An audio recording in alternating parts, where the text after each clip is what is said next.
اعوذ باللہ من الشیطان اللعین الرجیم بسم اللہ الرحمن الرحیم قد مکر الذین من قبلہم فأتی اللہ بنیانہم من القواعد فخر علیہم السقف من فوقہم وآتاہم العذاب من حیث لا یشعرون اللہم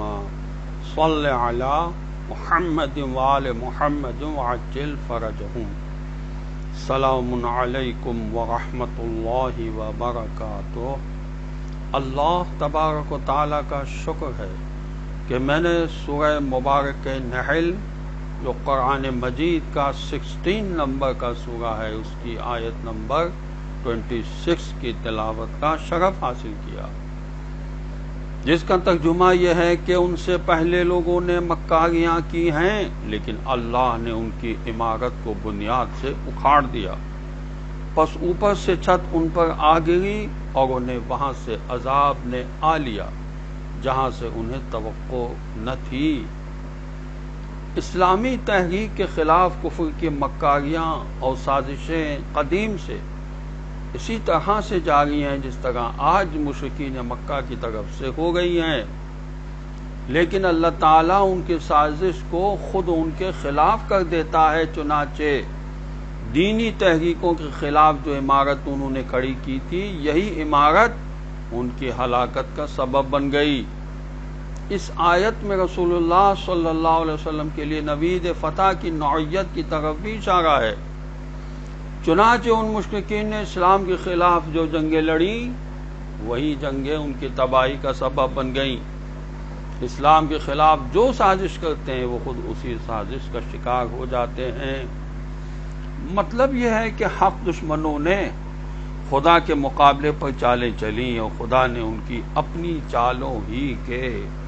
ذریعے ان کو ہلاک و برباد کر دیا، گویا الٹی ہو گئی سب تدبیریں، کچھ نہ دوا نے کام کیا۔ تفسیر صافی میں لکھا ہے غرض ان لوگوں کی کیفیت ان لوگوں جیسی ہو گئی جنہوں نے ایک عمارت بنائی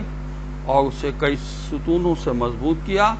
اللہ نے اپنا عذاب انہی ستونوں کی تہ بنیاد میں بھیج دیا جس سے وہ ستون لرز اٹھے اور خود ان کی بنائی ہوئی چھت انہی کے سروں پر آن پڑی اور وہ ہلاک ہو گئے۔ تفسیر جلالین میں اس آیت کے ذیل میں لکھا ہے کہ بعض مفسرین نے بنیاد اور چھت کے الفاظ دیکھ کر لکھا کہ یہ نمرود کا ذکر ہے جس نے ایک بہت بلند عمارت بنوائی تھی تاکہ اس کی چھت پر چڑھ کر آسمان کے خدا سے جنگ کرے۔ تفسیر تبیان میں لکھا ہے کہ مگر دوسرا خیال یہ ہے کہ یہ تمثیلی بیان ہے جس میں کافروں کے ان منصوبوں کا ذکر ہے جو ناکام رہے۔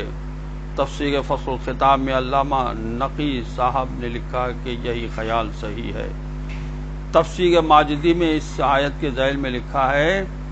کہ محققین نے نتیجہ نکالا کہ ظالم بدکار اور بدماش قوموں اور گروہوں کی تباہی اور بربادی کا عام طور پر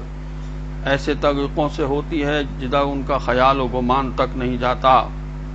یا پھر ان کی تباہی ان طریقوں سے ہوتی ہے جو طریقے انہوں نے دوسروں کو برباد کرنے کے لیے اختیار کیے ہوئے ہوتے ہیں۔ غرض ہمیں جو احادیث بتائی گئی ہیں ان کے ذریعے اللہ نے ہماری رہنمائی فرمائی ہے۔ ہمیں دیکھنا چاہیے کہ اگر ہم لیڈر بننا چاہتے ہیں تو یہ لیڈری کیسے ملتی ہے۔ حضرت علی علیہ السلام فرماتے ہیں بیاء الانوار کی جلد 77 صفحہ 139 پر یہ حدیث ہے کہ جو بردبار ہوتا ہے وہی سردار اور لیڈر ہوتا ہے جو سمجھتا ہے کہ اس کی سمجھ میں اضافہ ہوتا ہے۔ نہج البلاغہ کے خطبہ 183 میں حضرت علی علیہ السلام فرماتے ہیں کہ تمام حمد و اللہ کے لیے ہے جو بن دیکھے جانا پہچانا ہوا اور بے رنج و تاب ہر چیز کا پیدا کرنے والا ہے۔ اس نے اپنی قدرت سے مخلوقات کو پیدا کیا، اپنی عزت و جلالت کے پیش نظر فرما رواؤں سے اطاعت و بندگی لی اور اپنے جود و سخا کی بدولت باعظمت لوگوں پر سرداری کی۔ نہج البلاغہ کی حکمت نمبر 224 میں حضرت علی علیہ السلام فرماتے ہیں کہ دوسروں کے اخراجات برداشت کرنے سے